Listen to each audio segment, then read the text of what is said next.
Como ustedes saben, estamos hablando de Hebreos, capítulo 12, versículo 1, solamente este versículo que dice: por tanto, nosotros también, teniendo en derredor nuestro tan grande nube de testigos, despojémonos de todo peso de pecado que nos asedia y corramos con paciencia la carrera que tenemos por delante. Bueno, este es un versículo en realidad muy rico en su contenido.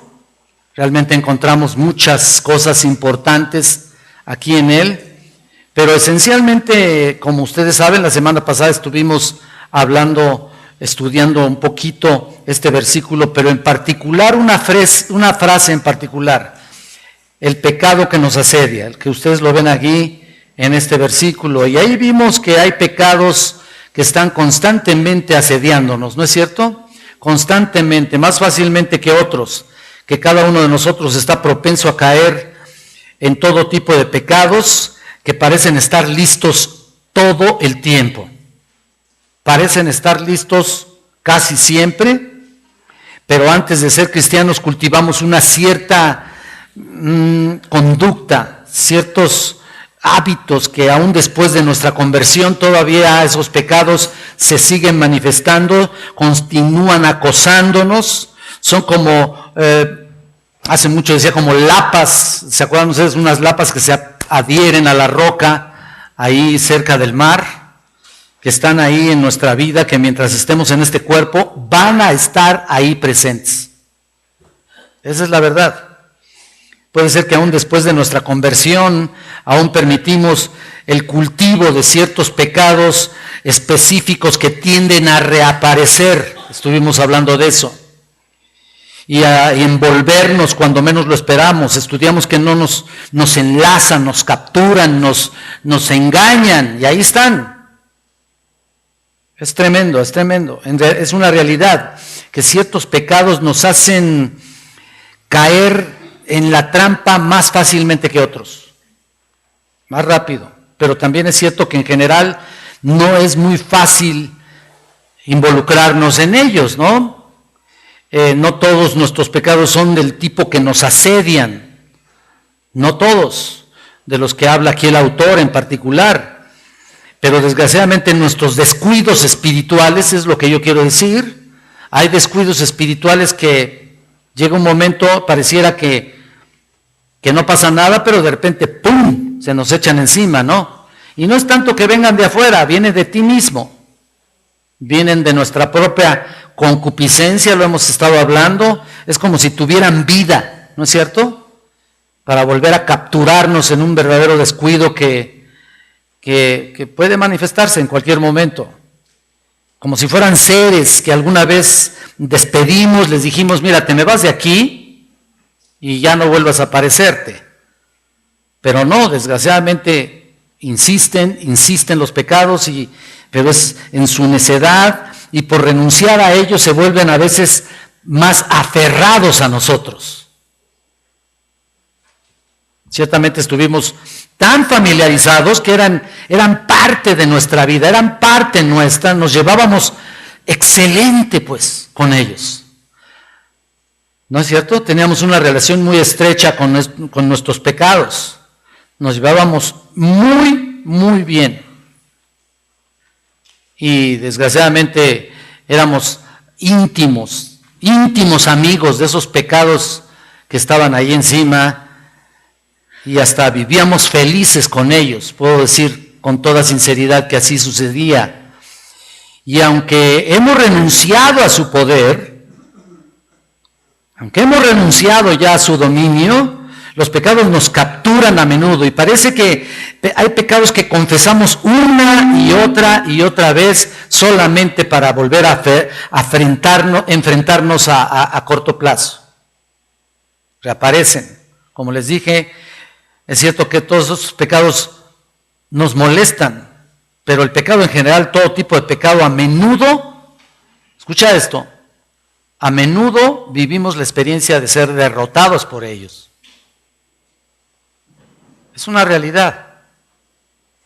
Y poco a poco vemos el pecado buscando por todos lados medios para volver a querer acostumbrarnos a la vida que llevábamos, a sus ofrecimientos, porque lo vemos por todos lados, está en nosotros mismos. Y yo me pregunto, ¿por qué tenemos esa lucha? ¿Por qué vivimos así? ¿Por qué es tan fácil pecar? ¿Por qué no pensamos en sus consecuencias? Bueno, sucede y punto, ¿no? Uno no puede dar una explicación más allá de lo que uno puede pensar, simplemente suceden y ya, ¿no? Terrible. Las caídas nos salen a veces muy caras, se los puedo asegurar. Carísimas. En muchos casos es la misma vida, ¿no? La misma vida que se cobra por esos pecados. ¿Acaso no hemos ya escarmentado? Esa es la pregunta que yo hago a la iglesia, y aún así vienen las tentaciones y sin pensar en nada de esto, muchos siguen cayendo en sus trampas. La semana pasada estuvimos hablando de 3 realidades bíblicas sobre el pecado. Número 1, el pecado tiene gran poder sobre la carne. Número 2, el pecado nos asedia porque está cerca de nosotros. Número 3, el pecado se mezcla con todo lo que somos, con nuestros motivos, con nuestros pensamientos, con nuestras acciones y mucho más con nuestras emociones. Y también estudiamos tan solo 3 de 8 principios que tenemos que considerar. 8 principios muy importantes al respecto, y que nos ayudan realmente a despojarnos del pecado. Es decir, no vamos a completamente a sacarlos de nuestra vida porque están intrínsecamente, como les dije, intrínsecamente ligados a lo que somos nosotros mismos. Y eso no sucederá hasta cuando venga Cristo y nos dé un cuerpo nuevo y estemos en su presencia, ¿no? Pero mientras tanto estamos batallando y batallando y batallando con ellos. Pero hay 8 principios que nos ayudan a sacarlos. Por cierto, es muy importante entender el término despojémonos. Lo que dice aquí, ¿ya lo están viendo? En el versículo 1, aquí en Hebreos 12, 1, despojémonos. Miren, la palabra despojémonos es la palabra apototemi del original griego, que es un aoristo, participio en voz media pasiva, y significa sacarlo de uno, sacarlo de ahí, echarlo fuera. No es algo que consideres, no es algo que tengas que pensar si es bueno o malo para ti. Hay que sacarlo inmediatamente. Eso es lo que significa. Y también cuando dice corramos con paciencia, ¿lo estás viendo? Ahí también en nuestro texto de Hebreos 12:1 es un imperativo. En otras palabras, aunque hay cosas que no parecen pecados, pero llegan a ser si no los sacamos de nuestra vida. Los aceptamos porque parece que son inofensivos, ¿no? Pero una vez que están ahí dentro, si no los sacamos, se pueden convertir en pecados más graves cada vez. Todos esos hábitos pecaminosos se tienen que extirpar como un requisito indispensable para venir a Cristo. Por supuesto, para el recién convertido o la persona que está por convertirse, se tiene que arrepentir de todo su pasado, arrepentir de todos sus pecados del pasado, extirpar. Bueno, no lo va a hacer él, lo que va a hacer esa extirpación es Jesucristo, ¿no? Ahí está el punto. Pero hablando de los creyentes, uno tiene que despojarse de todo peso de pecado que nos asedia. Es como correr hacia la meta cargando una mochila, no puedes hacer eso. Te tienes que despojar de todas esas inquietudes pecaminosas que te están asediando cada día. Como dije la semana pasada, vimos 3 principios que nos ayudan a despojarnos del pecado. Vimos, no debemos subestimar la seriedad del pecado. Número 2, vimos determinar firmemente delante de Dios que no vamos a pecar. Ese fue el principio número 2. Y en tercer lugar, vimos que debemos ser sospechosos de nuestra propia espiritualidad. No te puedes considerar aquí. Aquí el punto no es tratar de suavizar los pecados, por pequeños que sean, ni considerar, pues vamos a pensar si realmente son o no son pecados. Y mientras tanto, ahí estamos cayendo en una autojustificación y realmente subestimamos el poder del pecado en nuestra vida. No. Hoy vamos a ver 5 puntos restantes, espero que tengamos tiempo, que nos ayudarán a no traer ya más ese peso de pecado. O sea, ese peso que no te deja avanzar espiritualmente. ¿Estás oyendo eso? En muchas ocasiones hay muchas personas que no avanzan espiritualmente porque están cargando un peso de pecado encima de ellos. Y ahí están. Es como cuando corres, ¿no? A ver, corre con un costal, a ver si puedes correr, ¿no? Entonces no es posible. Te frena, te va frenando, no puedes avanzar, porque hay pecados que incluso estoy seguro que no tienes el valor de confesarlos.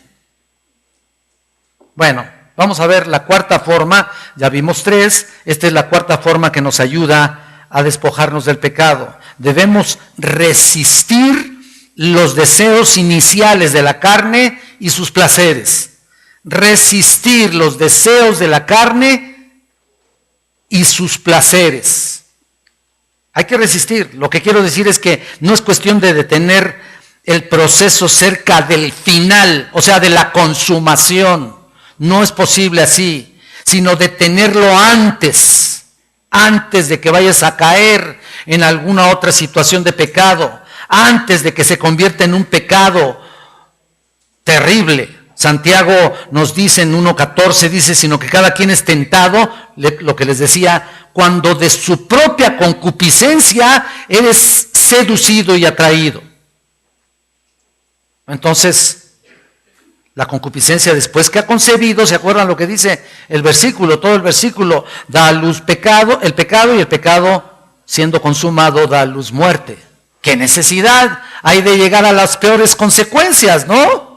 Es lo que yo me pregunto y les pregunto a todos ustedes. ¿Cuál es la necesidad de llegar a esas consecuencias? Pues no. Entonces, una vez, fíjate, si lo dejamos cerca del final, o sea, de la consumación, y no lo detenemos a tiempo, ¿qué es lo que sucede? Sucede algo muy sencillo. Una vez en marcha y en bajada, es muy difícil detener la tentación. Es muy difícil detener el pecado. No te vas a creer ahí autosuficiente y creer que lo vas a hacer y vas a renunciar a tiempo. No va a pasar eso. Porque si al principio no lo consideraste, ya cuando va de picada o de bajada, entonces ya es muy difícil detenerlo. ¿Para qué? Es como un coche, ¿no? Sin frenos. Ahí va el coche. ¿Has visto las partes bajas, ¿no? Así que vas bajando, ¿no? Y el coche casi ni le metes acelerador, lo dejas ir solo, ¿no? Y ahí va sin frenos, pero te imaginas sin frenos en una pendiente así, no puedes detenerlo con nada. Pero entonces el principio es en este punto. Debemos resistir los deseos iniciales de la carne y sus placeres antes que caigamos en sus redes. Entonces, detener el pecado no siempre resulta muy sencillo, esa es la verdad. No siempre es fácil, ni mucho menos en picada, ¿no? Pero hay que detenerlo en el momento que se presenta. Por eso yo les estoy dando este principio tan importante para detenerlo antes que vaya a suceder. Detenerlo como el proceso, cuando el proceso comienza. No cuando el pecado ya ha nacido ahí, ya lo llevas ahí adelantado. No, detenerlo en el momento de la concupiscencia antes que sea demasiado tarde. El pecado se presenta y nos ofrece placer, nos engaña, nos hace una oferta. Claro, antes de ser cristianos, ¿qué pasaba? Nos deleitábamos en esas ofertas, ¿no? Y era muy fácil caer. Nos deleitábamos. La oferta era buena y la ejecución, ¿qué pasaba? No se hacía esperar, ¿no? Ahí estabas cayendo. Esa es la manera en la que recibíamos todo tipo de propuestas. Nos divertíamos con eso incluso. Mientras más propuestas llegaban o había, era mucho mejor. Porque todo el mundo lo hacía, pues tú también lo hacías. Y presumíamos incluso de eso. ¿No es cierto?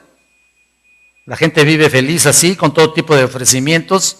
Ese es su deseo todo el tiempo, no le incomoda en lo más mínimo. Sigue adelante y adelante y adelante. Y nosotros éramos igual. Nos proponían todo tipo de cosas y en todo participábamos, incluso con entusiasmo, ¿no? Así éramos. Pero hoy, como creyentes, ya no debemos responder al pecado como todos los demás, agradando a esos deseos o complaciendo a esos deseos que están sobre nosotros todo el tiempo. Mira lo que dice Pablo en 2 Corintios 5:14. Mira lo que dice aquí 2 Corintios, un poco para atrás.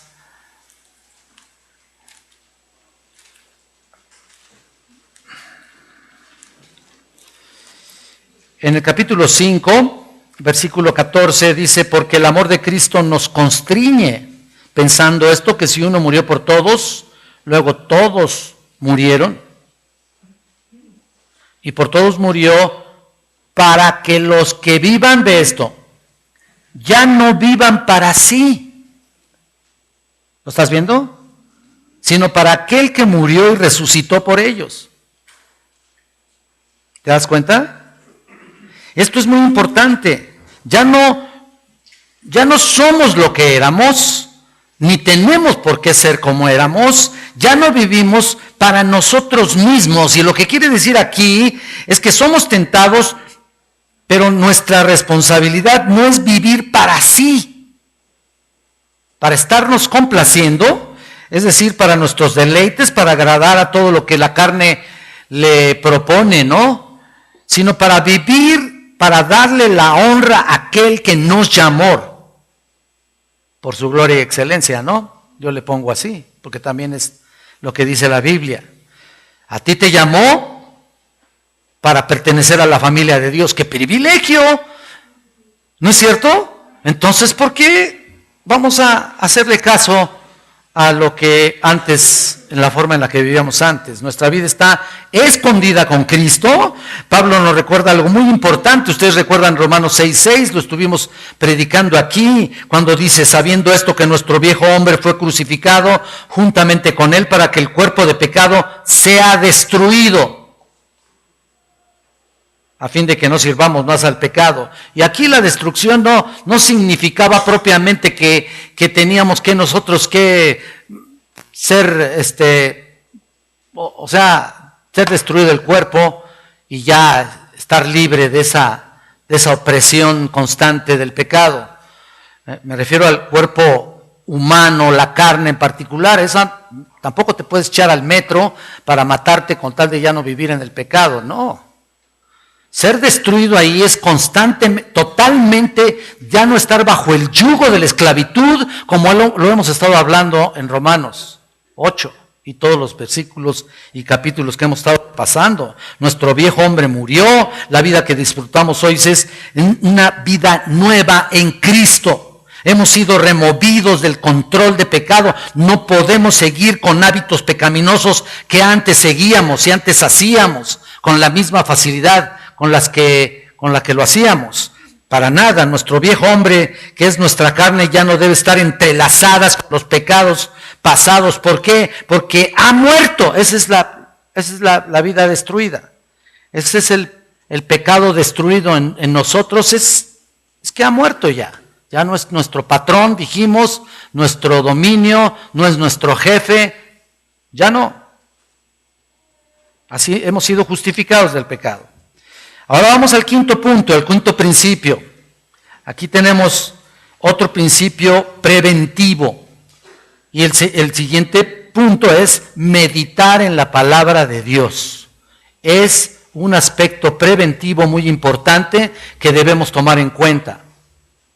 Esto nos ayudará a despojarnos del pecado. El Salmo 37, 31 dice: la ley de Dios está en su corazón, por tanto sus pies no resbalarán. Ahí está, ¿no? Salmo 37, 31. ¿Ven la relación? Cuando el corazón está prácticamente controlado por la palabra de Dios, controlado por lo que dice aquí, entonces los pasos que uno da son firmes. No nos conducen al pecado. El Salmo 119 dice: ¿con qué limpiará el joven su camino? ¿Se acuerdan? ¿Con qué?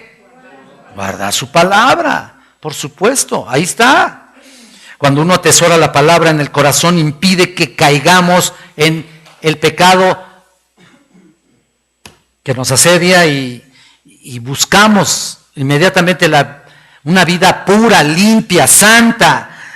También encontramos ahí que en el versículo 37 es algo muy importante: aparta mis ojos que no vean la vanidad. Dice: avívame en tu camino.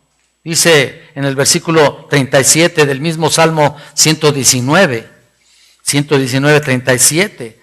Incluso el versículo 104 dice: de tus mandamientos. Todo el capítulo 119 de los Salmos es un capítulo riquísimo en todos estos consejos. En el 104 dice: de tus mandamientos he adquirido inteligencia, por tanto he aborrecido todo camino de mentira. Ahí está. Para aquellos que tienen esas debilidades, ¿no? Para aquellos que tienen muy arraigadas las mentiras. Hay mucha gente que tiene muy arraigadas las mentiras, ¿no es cierto? Y luego dicen: no, es que fue una mentirita piadosa. ¿Dónde está eso? Qué tremendo, ¿no?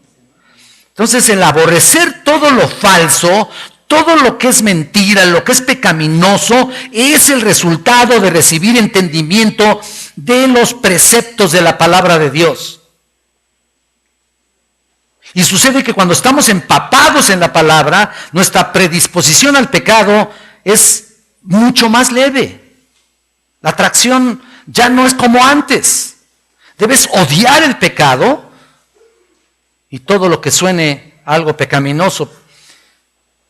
Pero, ¿qué pasa? Cuando la palabra queda a un lado, ¿qué? Somos muy susceptibles a la tentación. Somos muy débiles. Incluso tú te has dado cuenta que cuando lees un versículo o estás muy empapado de la palabra de Dios, hay personas que son a veces más débiles. ¿Por qué? Porque se sienten autosuficientes en un momento dado. ¿Te das cuenta? Se sienten autosuficientes y ya, ¿qué sucede? Pues mejor más bien es autodeficiente, ¿no? Porque no es en sí tu propia personalidad, sino lo que la palabra de Dios hace en tu vida. Eso es lo que va a guardarte de pecado. Como lo dijera Dwight Moody, que dijo: o este libro te mantendrá lejos del pecado, o el pecado te mantendrá lejos de este libro. Claro que sí, tienes razón. Lo mismo para cada uno. La palabra de Dios en el corazón actúa como un freno, y no precisamente un freno de mano, de emergencia, aunque pudiera ser, ¿verdad? ¿Por qué no? Como una barrera que nos impide proseguir en el camino torcido de lo que piensas que no va a haber ningún tipo de peligro. Te autoconsideras, consideras que estás fuerte, sobreprotegido de algo en particular.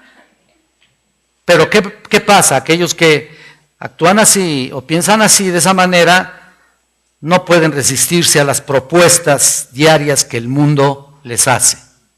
¿Por qué? Sencillamente porque se consideraron a ellos mismos suficientes. Ahí está. No meditaron en la palabra de Dios. No consideraron la palabra de Dios. No consideraron hacer propia la palabra de Dios. No es una cuestión de hacer un devocionalito ahí del pan de vida. No lo menosprecio, es bueno, por supuesto. Pero no es una cuestión de agarrar 2, 3 cositas de la Biblia y creer que con eso va a ser suficiente para vivir todos los días enfrentando a este mundo que está repleto de pecado por todos lados.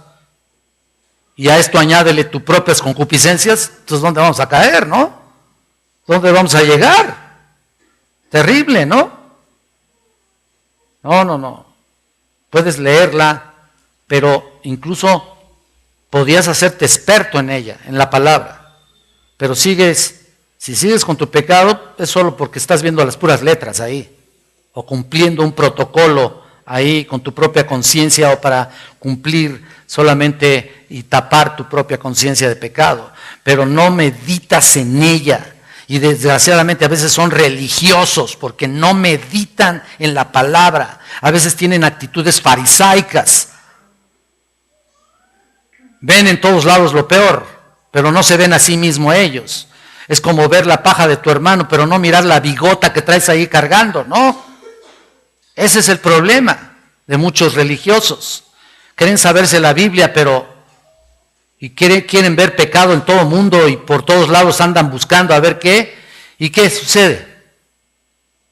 No es lo mismo que te preocupes por un hermano que está teniendo o realmente está teniendo peligro de caer. No es eso, sino más bien andan buscando a ver dónde. Buscan un pretexto y un defecto en alguien o un pecado en alguien para entonces tener una barrera de alejamiento y una barrera de no escuchar la Biblia como debe ser. No, tienes que meditar en ella. Te va a mantener al margen de cualquier situación de pecado. Entonces, eso es lo que tienes que hacer. Tú y yo todos los días. Somos susceptibles al pecado. Estamos envueltos en él. Vivimos cerca de él. Estamos en él. Somos pecadores. Redimidos, pero finalmente pecadores, ¿no? Número 6. En sexto lugar, ya subestimamos la seriedad del pecado, determinamos no pecar contra Dios. 3, no confiamos en nuestra propia espiritualidad. Y 4, resistimos los deseos iniciales de la carne. Y 5, meditamos en su palabra. Y ahora el sexto, debemos arrepentirnos inmediatamente cuando caemos en pecado, si es que llegas a dar ese paso, ¿no? Ahí está. El creyente todo el tiempo va a ser tentado, no solamente de su propia concupiscencia, sino de todas las atracciones que el mundo le rodea y aparte el poder de Satanás que está ahí sobre él, ¿no? Buscando a quien devorar. Incluso los dardos del fuego del maligno van a querer dar en el centro de tu vida, ¿no? Ahí están, todo el tiempo. Y desgraciadamente vas a experimentar derrota de vez en cuando. Claro que sí. Pero cuando eso sucede, la reacción inmediata debe ser un arrepentimiento. Inmediata, hermanos. No te puedes poner a pensar nada y en catalogar y decir, bueno, pues si no fue tan malo, ¿no? ¿Tú crees que sí? Para nada. Debes arrepentirte inmediatamente. Ustedes recuerdan la reacción del pobre de Pedro, ¿se acuerdan? Siempre que estoy hablando de Pedro, un personaje maravilloso, porque es tan, por supuesto, tan humano como todos nosotros, ¿no? Ese hombre metía la pata cada rato, ¿no? A cada rato. Desde el principio, ¿no? Aunque era la cabeza ahí de los 12, de todas maneras metía la pata, a cada rato. Y a cada rato, y hablaba más de lo que debía hablar. Era impulsivo. Ustedes vieron el libro de los 12 hombres comunes y corrientes, impulsivo, a más no poder, y era la persona de los 12 que tal vez representaba alguna de nuestras debilidades. Sin embargo, Pedro fue un ejemplo para nosotros también. ¿Por qué no ver ese lado, no? Recordemos que cuando él pecó inmediatamente, nos dice en Mateo 26:75, ¿se acuerdan ustedes? Pedro se acordó de lo que Jesús había dicho: antes que el gallo cante, mira, me negarás ¿qué? Ni siquiera una, 3 veces. Y saliendo fuera, ¿qué? Lloró amargamente, se arrepintió inmediatamente. Noten eso. Inmediatamente. Noten que el verdadero arrepentimiento no es decir: ay, Señor, lo siento mucho, otra vez la pequé, la regué. No es eso. Se debe expresar el dolor por el pecado cometido. Ese es el punto. Un quebrantamiento real, verdadero, por haber ofendido a nuestro Señor y por supuesto no venir a caer otra vez en lo mismo y en lo mismo, y siempre estás cometiendo o confesando los mismos pecados y nunca vas a dejarlo completamente. ¿Por qué? Porque no puedes tener quebrantamiento con ese pecado. No te molesta, no te dueles por él. Créeme, estoy hablando de mí también, Estoy hablando de mí. Debemos nombrar el pecado por lo que es y resolver en nuestro corazón no volver a hacerlo. El que encubre sus pecados, ¿qué? Mas el que los confiesa y se aparta, ¿qué? Hay que practicar ese versículo constantemente. Tenerlo presente constantemente. Ahí está. Ese es un arrepentimiento verdadero. Ustedes recuerdan el salmo que leímos al principio, Salmo 32:3, mientras callé, ¿se acuerdan lo que decía David en su pecado así tremendo, no? Mientras callé, se envejecieron mis huesos y mi gemir todo el día.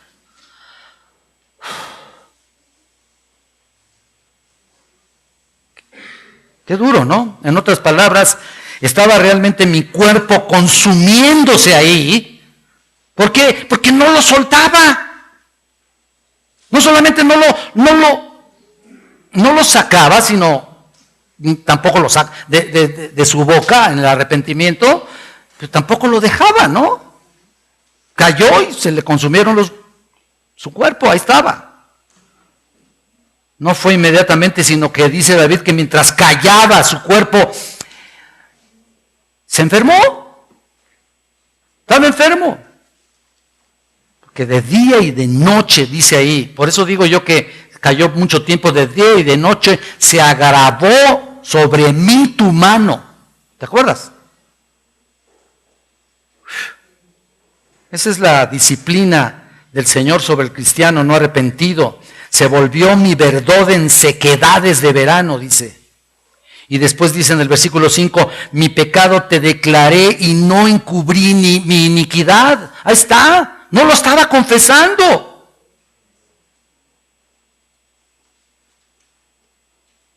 ¿Qué trataba de hacer? ¿Qué pretendía? ¿Qué pretendemos cuando no confesamos los pecados? ¿Crees que Dios va a decir, se va a hacer disimulado? No, para nada. Mi pecado te declaré, no encubrí mi iniquidad. Dije, confesaré mis pecados. Ahí vino la reacción, ¿no? A Jehová, y tú perdonaste la maldad de mi pecado. Por fin llegó el momento en el que tenía que hacerlo y lo hizo, y el Señor perdonó su pecado. Que no se considera la ofensa al Señor como debe ser y se arrepiente uno de verdad antes de que, ¿me entiendes lo que este salmo nos está diciendo? Antes de que tus huesos envejezcan, hablando de las enfermedades y todos los demás, ¿no? Pero mientras lo calles, se va a agravar cada día más tu relación con Cristo.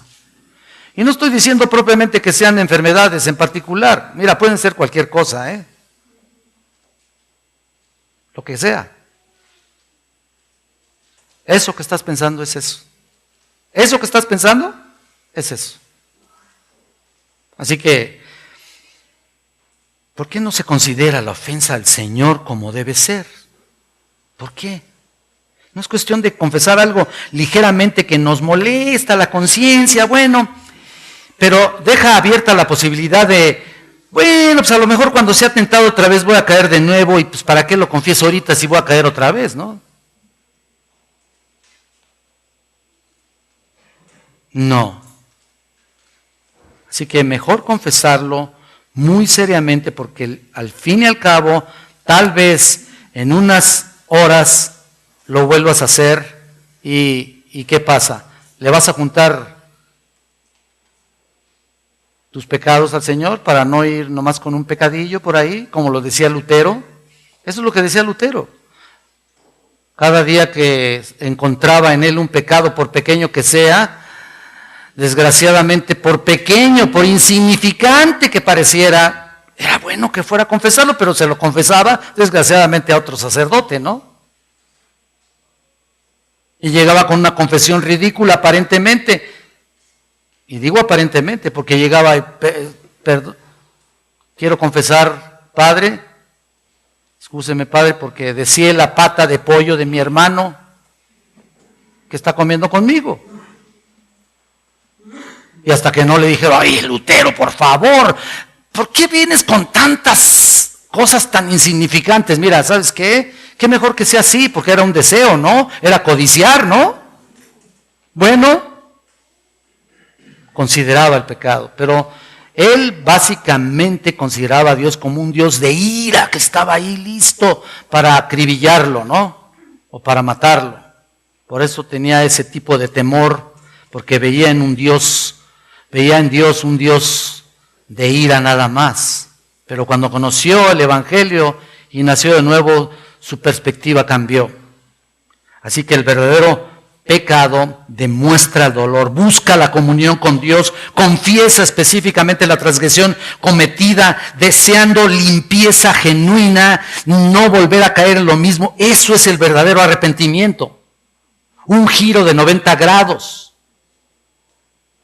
Totalmente contrario. ¿Te acuerdas alguna vez que predicamos el Salmo 51 aquí? No sé cuántos recuerdan eso.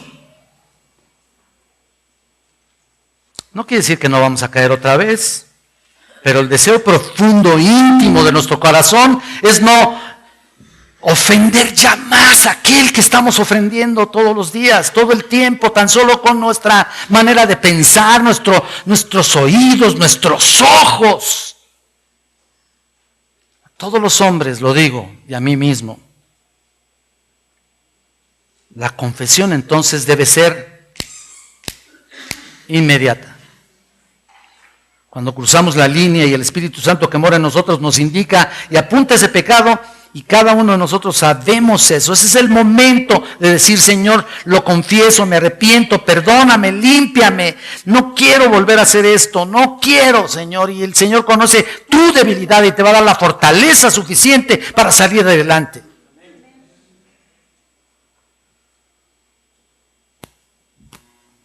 Otro principio que debemos tener presente como un preventivo realmente para despojarnos del pecado. Número 7, debemos orar continuamente por ayuda divina en la lucha contra el pecado.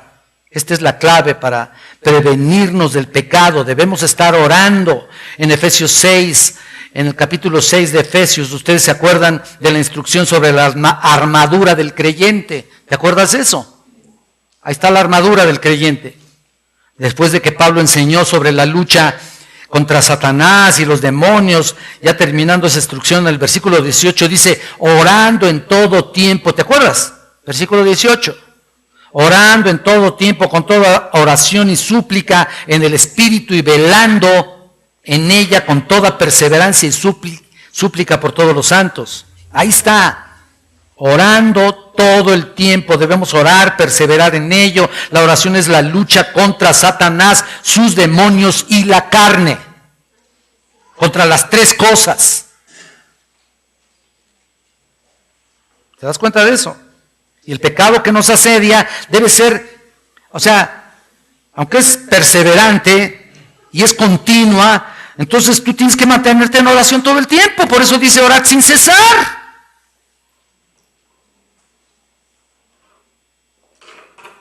¿Se acuerdan ustedes lo que le dijo el Señor a los discípulos cuando les pidió que estuvieran ahí? Voy a orar, quédense ahí, ayúdenme a orar, y luego de hacerlo, pues regresa y pues a lo mejor no pasa nada. Pero ¿qué sucedió? Cuando fue a orar, regresa y todos estaban soñolientos ahí, y el Señor les dice, velad y orad. ¿Te acuerdas? ¿Para qué? ¿Te das cuenta? Para que no entréis en tentación. Fíjate, ni siquiera estaba hablando de un pecado, estaba hablando de la tentación. Para que no entréis en tentación. ¿Por qué? ¿Por qué? Porque el espíritu, ¿qué? Está dispuesto. Él está dispuesto para protegerte, pero ¿qué? ¿La carne qué? Totalmente. Ahí está la situación, ¿no? Y así sucede, ¿no? Nos identificamos con eso, ¿no? La carne es débil, nuestra tendencia, como la de los discípulos, es aflojar, aflojar, aflojar. Y ahí estamos. Dormir, dormir, dormir. Bajar la guardia, bajar la guardia, bajar la guardia. La oración es un arma imprescindible en la batalla contra el pecado, hermanos. Es una batalla constante, por lo tanto la oración debe ser un estilo de tu vida. Ahí está. El Señor Jesucristo nos enseñó a orar de esta manera. ¿Ustedes recuerdan la oración modelo? Una de las peticiones de oración es Padre nuestro que estás en el cielo, santificado sea tu nombre, vénganos tu reino, etcétera, etcétera. Y luego dice que no caigamos en tentación, ¿no? Que no caigamos en tentación. Líbranos de la tentación. Líbranos del mal. Esa es la oración que anticipa la tentación. Y anticipa, por supuesto, el pecado que en cualquier momento se manifiesta. En cualquier momento, en cualquier instante, mira, ¿sabes qué? ¿Qué momento? Cualquier detallito. Ahí está. Finalmente, eso nos va a ayudar a estar realmente protegidos de las caídas. Número 8. Este es el principio número 8 para luchar eficazmente contra el pecado. Número 8. Debemos establecer relaciones con otros cristianos que me obliguen a ser responsable por mi conducta. Está larguito el título, pero si lo quieres apuntar, puedes hacerlo en un CD o algo por el estilo. Pero si no, te lo vuelvo a repetir, debemos establecer relaciones con otros cristianos que me obliguen a ser responsable por mi conducta. Mira, esto es muy importante, ¿eh? Hay un dicho muy famoso que alguna vez dijimos, dime con quién andas y te diré quién eres, ¿no? Ahí está el punto, ¿no? Las malas conversaciones, ¿qué? El día 5 los espero, 5 de octubre. Las malas conversaciones corrompen las buenas costumbres, 1 Corintios 15:33. Es como otra forma de decirlo, pero el punto es de que no podemos ostentar vivir santamente si somos llaneros solitarios, si somos independientes a los otros creyentes. Tienes que vivir cerca de los hermanos, de alguna u otra manera. Gálatas 6:1 y 2 dice, hermanos, si alguno fuere sorprendido en alguna falta, vosotros que sois espirituales, restauradle, ¿te acuerdas? Con espíritu de mansedumbre, considerándote a ti mismo, no sea que tú también seas ¿qué? Ahí está.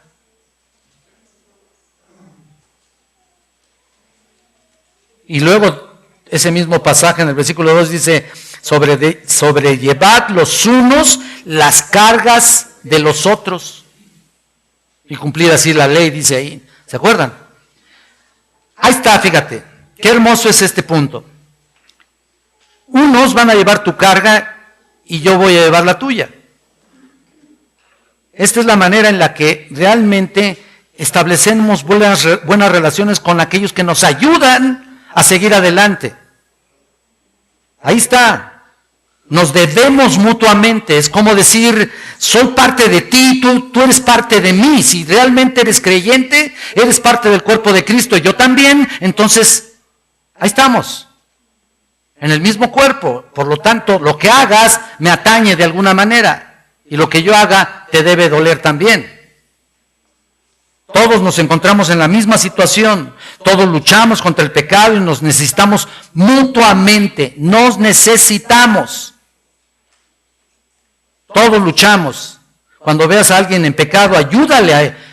No lo critiques, ayúdale. Dile que se arrepienta. Muéstrale con la Escritura. Miren, se ha quitado eso. Y parece que nos hemos enfriado al respecto, pero yo me acuerdo que desde el principio de esta iglesia, cuando estábamos en Satélite, ese era el estilo, nos exhortábamos unos a otros y traíamos una palabra de consuelo, de esperanza, de fortaleza y de exhortación a un hermano. Ya nadie se exhorta, ¿no? ¿Por qué? ¿Por qué?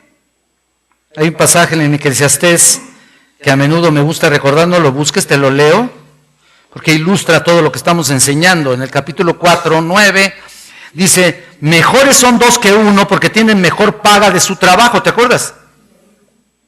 Porque si cayere, el uno levantará a su compañero. Esto no solamente es de matrimonios, obviamente es de hermanos, en Cristo.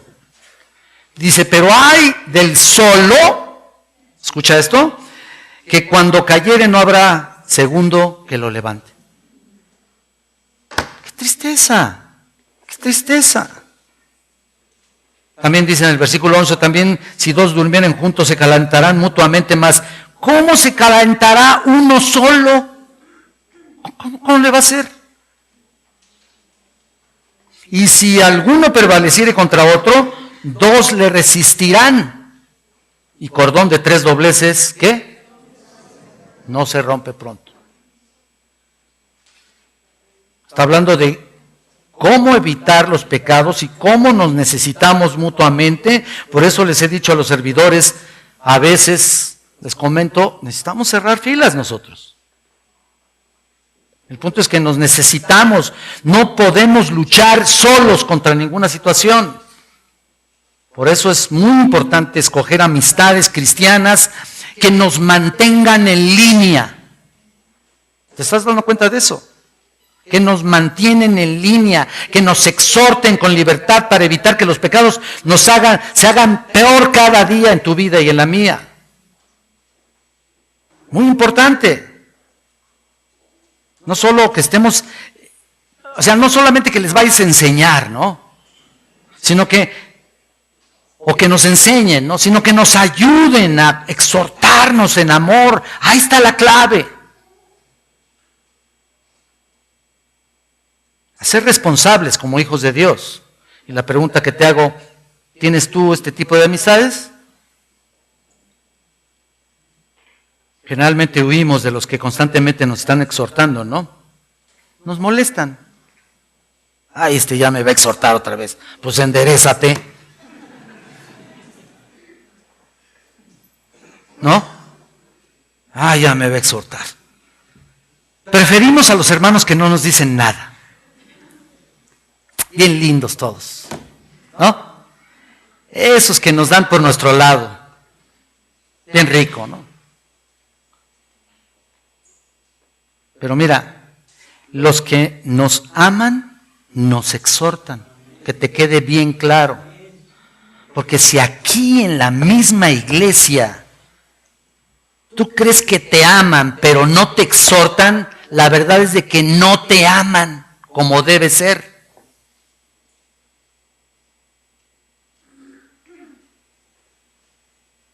No les importa cómo andemos. Con tal de llevar la fiesta en paz. O tregua o guerra, ¿qué quieres? Todos prefieren tregua, ¿no? Hay que guardar las apariencias. Hay que andar como si nada hubiera pasado, ¿no? A pesar de que sabes de alguien que está mal. Tienes la responsabilidad de agarrar tu Biblia, de tomarla, de ir a los pasajes correspondientes, ir y exhortar a los hermanos y hermanitas también. No se me escapan las hermanitas. Y jóvenes y jovencitas y de todos tipos. Ir y exhortar, si sabes de un pecado de ellos. Desde luego, si hay errores, hay incluso peligros, también tienes el deber de ir a hablar con alguna hermana, algún hermano. Mira, la exhortación mutua es un tipo de relación que siempre debe existir, por ejemplo, en el matrimonio cristiano, ¿no? Y hay matrimonios que no se dicen nada. ¿Por qué? No, es que no sabe, hermano. Está la bronca, pero redura ahí con la señora, ¿no? O con el señor, ¿no? Con el marido. No, tiene un genio, hermano. Usted no lo conoce. ¿Y? Entonces, ¿cómo está eso del cordón de 3 dobleces? ¿Son 3 dobleces o son 2? ¿O es 1? Son 3, ¿no? ¿Ellos 2 y quién? Por supuesto. Entonces hay que exhortarse. Donde el uno y el otro se sostienen mutuamente, sobrellevan mutuamente las cargas. Pero aquí usamos la exhortación para asociarnos con hermanos, esta parte. Que nos eleven a nuestro caminar cristiano, que nos muevan a vivir en un estándar más alto de vida espiritual, más fructífera. Es otra cosa, ¿no? Pero de todas maneras hay quienes ni siquiera llevan fruto de nada. Y no me estoy refiriendo a que traigas aquí fruta a la iglesia, no. Fructífero. Des frutos dignos de arrepentimiento. Pero si no te van a hacer la exhortación, te vas a quedar como creyendo que todo te lo mereces, ¿no? O todo me lo merezco. No es así.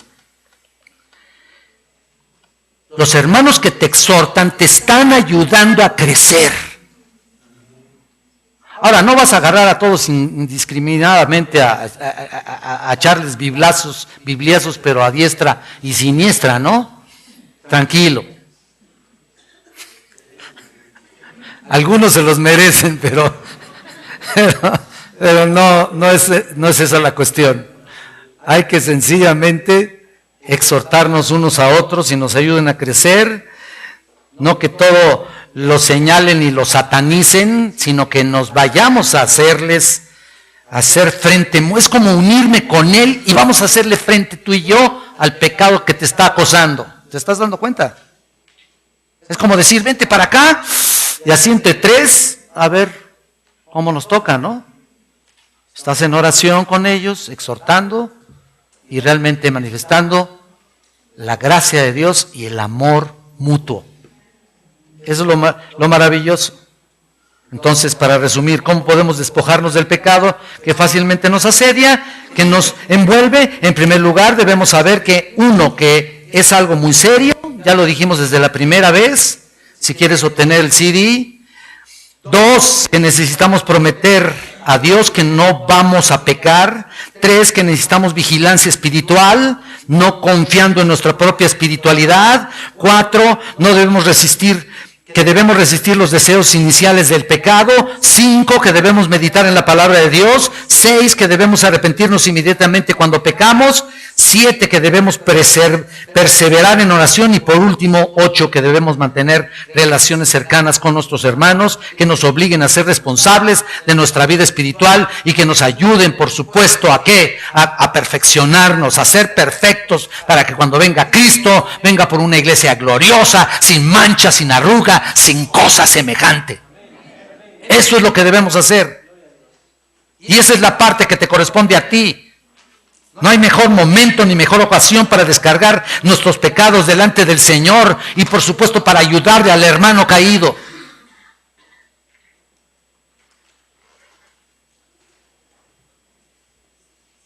Oremos a nuestro Padre Celestial. Padre Santo, aquí está nuestra vida tan frágil como siempre,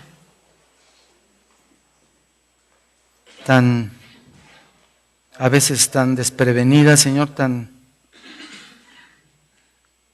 sola a veces. Cuánto necesitamos de tu ayuda, de tu amor, de tu paciencia para que los hermanos nos ayuden a darnos cuenta de nuestro propio pecado. Si es que nosotros no lo reconocemos o no alcanzamos a percibir lo que debemos percibir. Eterno Dios, aquí está nuestra vida, nuestra alma, nuestro corazón, para entregártela a ti, Señor, y en este sentido que tú tomes control de cada aspecto y cada detalle y cada debilidad que se encuentre en nuestro corazón. Ayúdanos a percibirnos de todo esto. No permitas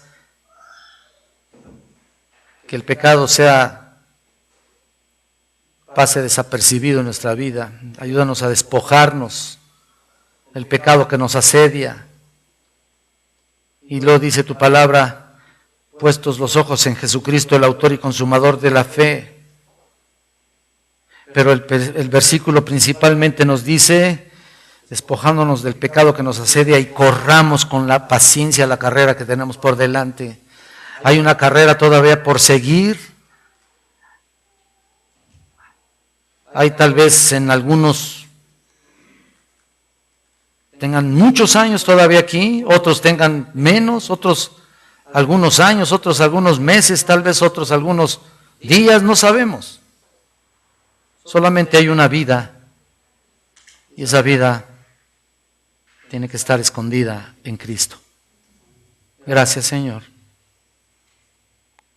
Despídenos de este lugar y llévanos con bien a nuestros hogares o donde vayamos. Te lo pido en el nombre de Cristo. Amén, Señor.